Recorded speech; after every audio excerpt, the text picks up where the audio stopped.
Finally, the layers can be blended and shaded into each other.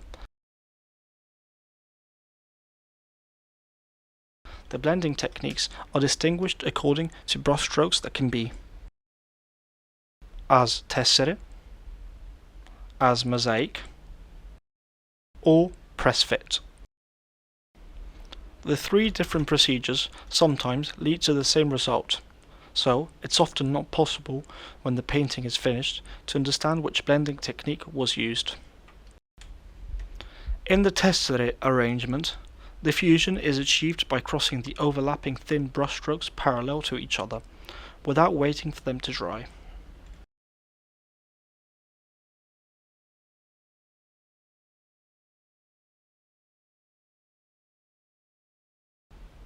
The brushstroke of different tones overlapping and crossing blend directly onto the canvas according to the direction of the modelling. The technique was developed with the use of the tempera grassa of the Italian artists of the Renaissance. The mixed oil and egg binder gave more workable impastos that did not dry immediately after their application.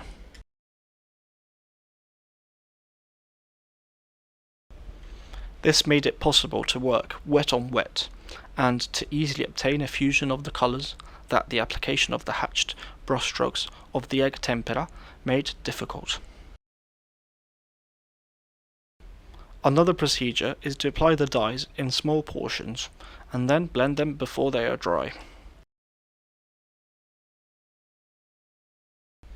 In mosaic blending, the brushstrokes of colour are first combined with hatching dots or spots, always in the direction of the shape.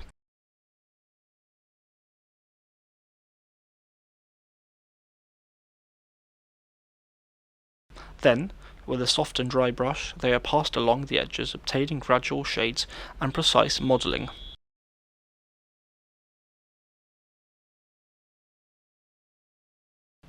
In the mosaic arrangement, before mixing the colours, it is good to wait until they have partially lost some of their fluidity, that is, wait for the oil, partly absorbed by the underlayers, to leave the colours denser and stickier, therefore more suitable to be taken up by the brush.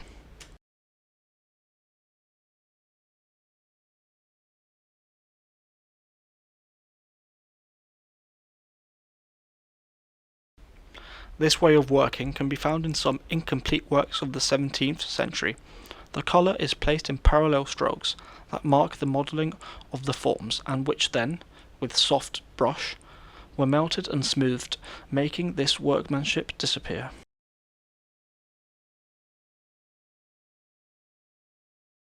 A reproduction of a painting by Raphael shows how the fine brushstrokes juxtaposed with hatching are uniformed to obtain the rosy cheeks of the Madonna and Child.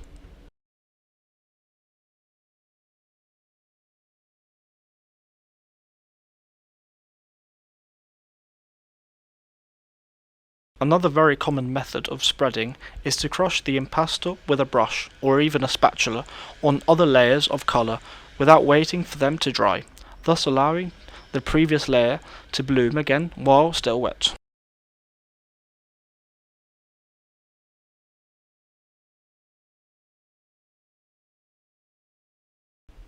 As for the Tesserae arrangement, for the fusion to take place, it is necessary to adopt the wet on wet technique, i.e. applying fresh brushstrokes one on top of the other.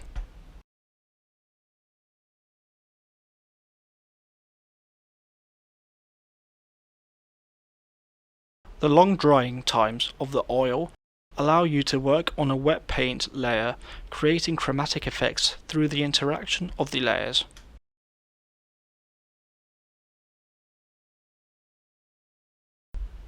The technique allows for a dense and thick material brushstroke, adding greater expressiveness to the painting and suggesting to the viewer the strength and speed with which the artist applied the impasto.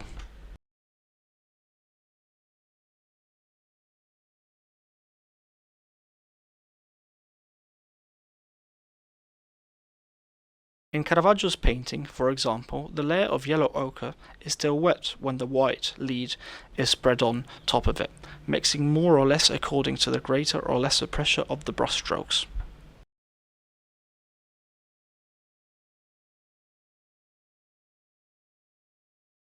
Peculiar to oil painting, this method was already used by the Flemish painters in the 1400s and then spread throughout Europe. The colours are mixed directly onto the canvas and not on the palette. Consequently, as can be seen on numerous paintings from different periods, this is limited to a few hues, sometimes mixed with white.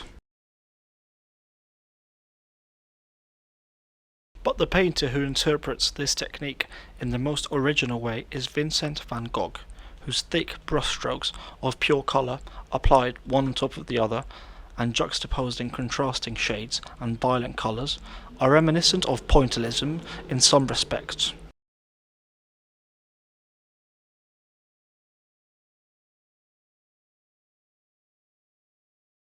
The tasselli di colore, colour areas, whose directional application follows the direction of the shapes, become more and more material, making the signs of the brushstrokes visible, and thus adding energetic expressiveness to the painting.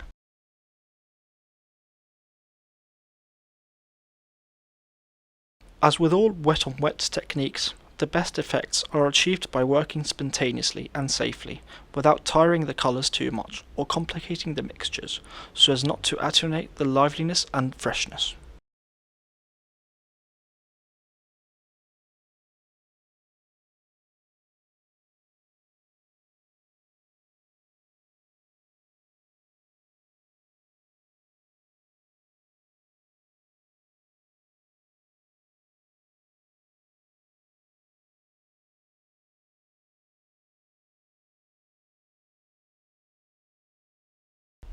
Van Gogh was influenced by the innovative technique of the post-impressionists, in particular by Paul Signac, who painted by juxtaposing not points of colour, but small brushstrokes that at times overlapped and blended. In fact, in pictorial practice, the three different modes of drafting often tend to combine. Not only juxtaposition and fusion, as in Signac, but also fusion and superimposition, as in all painting that involves a monochromatic sketch finished in glazing, or juxtaposition and superimposition, as in many works of the 14th century. Superimposition, juxtaposition, and fusion, in their variations and innumerable combinations, therefore play a decisive role in conceiving and defining the different pictorial styles.